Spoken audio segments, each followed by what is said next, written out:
G'day there, Eric Bakker, naturopath here, author from Candida Crusher. Here's another question.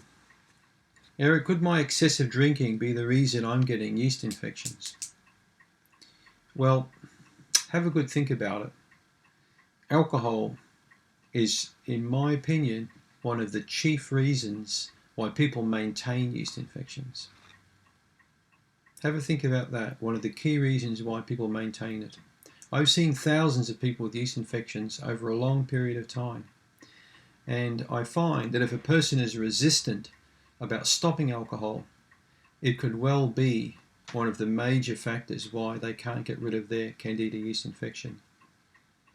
But not only that, it could also be one of the major reasons why they can't save enough money, why they can't get rid of their pot belly, or or why a lot of women are what I call in the BBC, the Big Bum Club. And they're women often that like eating bread, drinking wine. Guys will like a six-pack, maybe some pizza when they're watching football. So we all like our own particular type of poison. There's no doubt about it. We all like alcohol, but some of us like alcohol a little bit too much. Some of us drink too much, we know that. Some of us are alcoholics. My stepfather was an alcoholic. He drank a bottle of whiskey a day for 20 years. Well, that's a real problem. So this is something I'd like you to think about. How I define a person who has a drinking problem is I would look at their want and need for drinking. So let's just say 4 or 5 o'clock comes around. If you're starting to think in your own mind, oh, I'm looking forward to that glass of wine, I really want that beer, and this is a repetitive thought you have, it may well be a problem. Because it's not the quantity of alcohol you drink, it's the fact that you want that drink. That's the problem. It's the fact that you want it.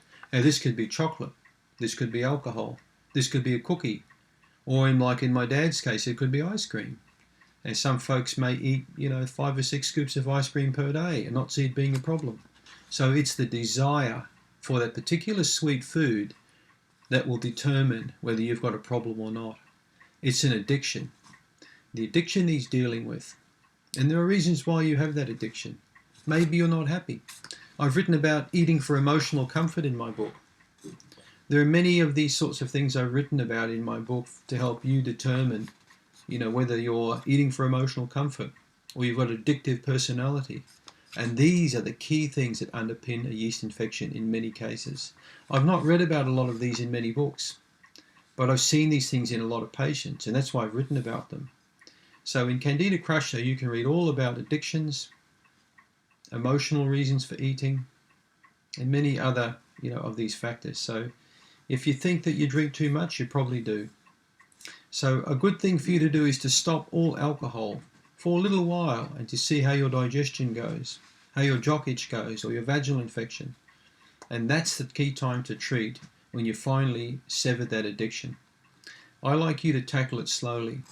And I use a particular type of approach in my clinic called warm turkey. Warm turkey means you slowly lead into something and take it out. Cold turkey means wham, you stop doing it. And that can be pretty hard. And I'm going to talk a lot more about warm turkey in another video. So I hope that answered your question. Thank you.